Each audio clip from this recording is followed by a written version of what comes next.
राधिका की दो बेटियां थीं जिससे उसकी नंद और पति तो बिल्कुल भी खुश नहीं लग रहे थे।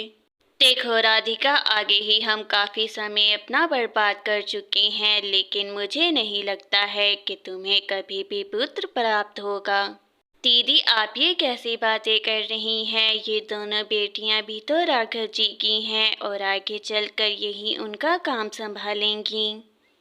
ये दोनों तो सारी उम्र बस मेरे भाई पर बोझ ही बनी रहेंगी। वैसे भी आगे चलकर तो इन्हें अपना ससुराल ही जाकर संभालना पड़ेगा। दीदी, मैं जानती हूँ कि आप बिल्कुल ठीक कह रही हैं, लेकिन ये अपने ससुराल जाकर भी अपने पापा का काम संभाल सकती हैं वहाँ से। ये आगे चलकर मेरा बिजनेस क्या चलाएंगी? ये तो खुद को ही संभाल ले, इतनी ही बहुत बड़ी बात है और मैं नहीं चाहता ये कुछ भी करें। राधिका को तो अपनी पति की बात सुनकर समझ आ जाती है कि वो नहीं चाहते कि वो वहाँ पर रहें। राधिका अपनी दोनों बेटियों को लेकर चली जाती है। भाई, मैंने राधिका के भाई को फ़ोन करके सब कुछ बता दिया है कि अब हम नहीं चाहते कि राधिका हमारे साथ रहे, उसे वहीं पर ही रखें। माँ, मुझे तो बहुत ज़्यादा चिंता हो रही है कि आखिर अब हम सब कहाँ जाएंगे। पिताजी ने आखिर हमें घर से क्यों निकाल दिया। राधा, तुम बिल्कुल भी चिंता मत करो, हम तुम्हारे मामा की तरफ जाएंगे। मुझे पूर्ण विश्वास है कि वो मेरी मदद ज़रूर करेंगे। राधिका अपनी दोनों बेटियों को लेकर अपने भाई की तरफ चली जाती है और अपने भाई को जाकर सब कुछ बताती है कि किस तरह उसकी नंद ने और पति ने उसे घर से बाहर निकाल दिया अपने।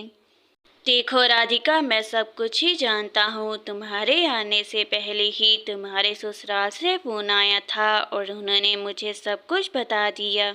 भाई, मैं आप पर बिल्कुल भी बोझ नहीं बनना चाहती हूँ। आप चिंतित मत हो, जब तक मैं यहाँ पर रहूँगी मैं अपने साथ जॉब करूँगी। राधिका, तुम मुझ पर बिल्कुल भी बोझ नहीं हो और अगर तुम काम करना ही चाहती हो तो मैं तुम्हें रोकूंगा नहीं, तुम जॉब कर सकती हो। जैसे ही राधा को पैसे मिलते हैं वो अपनी बच्चियों को स्कूल डाल देती है। राधिका जी, आपकी दोनों बेटियां ही पढ़ाई में बहुत ज़्यादा होशियार हैं और हमारे स्कूल की तरफ से उन्हें स्कॉलरशिप मिलती है। आपका बहुत बहुत धन्यवाद जो आपने मेरी दोनों बेटियों की स्कॉलरशिप लगवा दी। अब मैं अपने सारे पैसों से अपना घर खरीदूंगी। राधिका जी, मैं अच्छे से जानती हूँ कि आप अकेली ही अपनी दोनों बेटियों की परवरिश कर रही हैं और ये बहुत ज़्यादा ही कठिन है। देखिए रितेश जी, बहुत हो गया। आपकी बहन तो यहाँ पर आकर ही बैठ गई है, उसके पति ने निकाल दिया है तो वो यहाँ पर क्यों आई। देखो रितिका, जब से मेरी बहन इस घर में आई है वो सारा खर्चा अपना खुद ही उठा रही है। मुझे मालूम नहीं कि तुम्हें क्या मसला है। अगर वो अपना सारा खर्चा खुद ही उठा रही है तो हमारे घर रहने की क्या आवश्यकता है। कहीं और जाकर आखिर वो क्यों नहीं रह सकती है। रितिका, ज़रा कम आवाज़ में बात करो। अगर उसने ये सब कुछ सुन लिया तो उसे कितना ज़्यादा दुख पहुँचेगा, ज़रा सा तो ख्याल करो। मेरी इसमें क्या गलती है कि उसके पति ने उसे घर से बाहर निकाल दिया। मैंने तो उसे जाकर नहीं कहा था कि उसे घर से बाहर निकाल दे। राधिका अपनी भाभी की सारी बातें सुन लेती है और अपने भाई से कहती है, भाई, मैंने अपना नया घर खरीद लिया है और वहाँ से मेरी दोनों बेटियों का स्कूल भी पास पड़ता है, मुझे आसानी होगी। देखो राधिका मेरी बहन, अगर तुम अपनी भाभी की वजह से घर छोड़कर जा रही हो तो उसकी बातों का तुम बिल्कुल भी बुरा ना मनाया करो। नहीं भाई, ऐसी कोई भी बात नहीं है। मैं तो खुद ही चाहती हूँ कि मैं अपनी दोनों बेटियों के साथ अपने घर में अब जाकर रहूँ। राधिका अपनी दोनों बेटियों के साथ नए घर में जल्द ही शिफ्ट हो जाती है। माँ, ये घर तो बहुत ज़्यादा सुंदर है। मैं कब से ऐसे ही घर में रहना चाहती थी। मैं और दीदी बहुत खुश रहेंगे इस घर में। देखो राधा और सुमन, अभी हम इस घर में नए नए शिफ्ट हुए हैं तो मैं तुम्हें कहना चाहती हूँ कि अपनी पढ़ाई पर तुम्हें ध्यान देना होगा यहाँ। राधिका अपने ऑफिस में बहुत ज़्यादा अच्छा काम किया करती है। अरे यार राधिका, तुम तो बहुत ही अच्छा काम करती हो। मैंने आज से पहले इतना प्रोफेशनलिज्म किसी भी लड़की में इतना नहीं देखा है। मैं तो ये सब कुछ अपनी बेटियों के लिए कर रही हूँ ताकि आगे चलकर उन्हें कोई भी कठिनाई ना हो और वह अपने जीवन में आगे बढ़ सकें। राधिका, एक बार मुझे तुम्हारा पति मिल जाए तो मैं उसका वो हश्र करूँगी कि वो याद ही रखेगा इतनी अच्छी पत्नी को छोड़ दिया। देखो दोस्त, मैं अपनी पिछली यादों को दोबारा से दोहराना नहीं चाहती हूँ और मैं नहीं चाहती कि तुम दोबारा उस शख्स का नाम भी मेरे सामने लो। हाँ यार राधिका, मुझे माफ़ कर दो कि मैंने उसका नाम दोबारा तुम्हारे सामने लिया, लेकिन मैं तुमसे वादा करती हूँ आइंदा नहीं होगा। रेणुका और उसकी माँ तो राघव के घर ही आकर शिफ्ट हो जाते हैं विवाह के बाद। रेणुका मेरी बेटी, मुझे तो तुम्हारी नंद से बहुत ज़्यादा डर लगता है कि राघव की पहली पत्नी की तरह तुम्हें भी ना निकाल दे। माँ, आप तो वेट में ही चिंतित हो रही हैं। अपनी नंद को तो मैं बिल्कुल ठीक कर कर रखती हूँ। अभी मैं आपको चलकर इसका डेमो भी दिखाती हूँ। देखो रेणुका, तुम्हें जो भी करना है वो बहुत सावधानी से करना होगा, वरना तुम्हारी नंद एक सेकंड भी नहीं निकालेगी तुम्हें निकालने में। माँ, ऐसे कैसे वो मुझे घर से बाहर निकाल देगी? मैं इस घर की मालकिन हूँ और राघव जी के बेटे की माँ हूँ। मैं ही यहाँ पर रहूँगी। रेणुका तो बहुत दुखी लग रही थी और उसे राघव देखकर कहता है, क्या बात है रेणुका, तुम बहुत ज़्यादा उदास लग रही हो। अगर कुछ बात है तो तुम मुझे बताओ, मैं उसका हल ज़रूर निकाल दूंगा।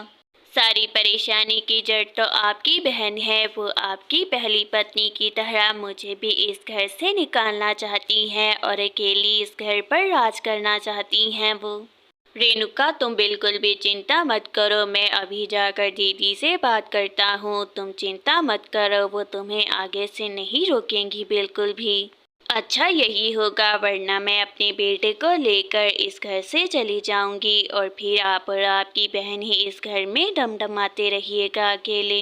राघव तो बहुत गुस्से में था और वो जाकर अपनी बहन से कहता है, देखो दीदी, अब तो अपनी हरकतों से बाज आ जाओ। मैंने तुम्हें कितनी बार समझाया है कि रेणुका और मेरे बेटे से ज़रा दूरी ही बना कर रखो।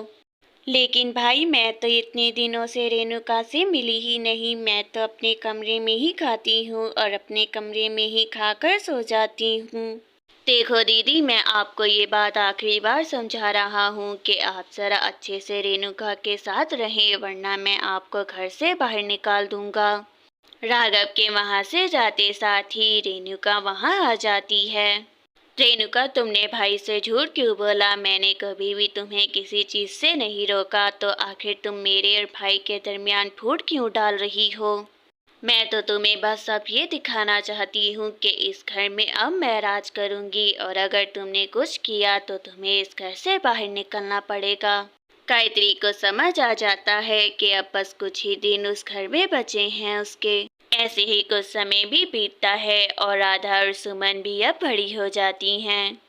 दीदी, मैंने माँ के लिए एक बहुत अच्छी कार खरीदी है और उन्हें सरप्राइज देना चाहती हूँ। मैं चाहती हूँ कि उस वक्त आप भी मेरे साथ ही रहें। नहीं राधा, मैं तुम्हारे साथ नहीं चल सकती। तुम्हें तो मालूम ही है कि मुझे आज ऑफिस का एक इम्पोर्टेंट काम करना है और मैं वहीं पर ही जा रही हूँ। ठीक है दीदी, मैं ही घर अकेली जाकर माँ को सरप्राइज दे देती हूँ। आप अपनी मीटिंग को अच्छे से निभाइएगा और अब मैं चलती हूँ। माँ, ये गाड़ी मैंने और दीदी ने मिलकर आपके लिए ली है ताकि आप आसानी से जहाँ भी चाहें वहाँ पर जा सकें। आपको ये कार कैसी लगी? राधा, अब इस उम्र में मुझे गाड़ी की कोई आवश्यकता नहीं है। तुम दोनों ही इसको चला लेना। और वैसे सुमन कहीं नज़र नहीं आ रही मुझे। माँ, वो दीदी को एक इम्पोर्टेंट मीटिंग में जाना था, इस वजह से मैं अकेली ही घर आ गई। वो भी जल्द मीटिंग अटेंड कर कर आ जाएंगी। सुमन मेरी बच्ची, मैं तुम्हारा पिता हूँ। तुम मेरे साथ ऐसा नहीं कर सकती हो। अगर तुमने अपने पैसे वापस ले लिए, मैं बर्बाद हो जाऊँगा। देखिए मिस्टर राघव, अच्छा यही होगा कि आप पर्सनल बातें अभी डिस्कस मत करें और हमारी कंपनी आपके ऊपर केस फाइल करने वाली है। देखिए, मैं जानता हूँ कि मेरी कंपनी की वजह से आपकी कंपनी का बहुत नुकसान हुआ है, लेकिन मैं वादा करता हूँ मैं सब कुछ ठीक कर दूँगा। देखिए मिस्टर राघव, बहुत जल्द ही आपको लीगल नोटिस भी मिल जाएगा। अब हमारी कंपनी और ज़्यादा आपकी कंपनी के साथ काम नहीं कर पाएगी। इतना कहकर सुमन वहाँ से चली जाती है और राघव को एहसास होता है, तुम्हें तो अपनी दुनिया से फुर्सत ही नहीं मिलती है। तुम्हारी बहनें देखो कितना अच्छा काम कर रही हैं और तुम्हें गेमों से फुर्सत ही नहीं मिलती। देखिए पिताजी, फिर तो आपको मेरी बहनों को घर से निकालना ही नहीं चाहिए था। ये आपकी ही गलती है, इसमें मैं कसूरवार बिल्कुल भी नहीं हूँ।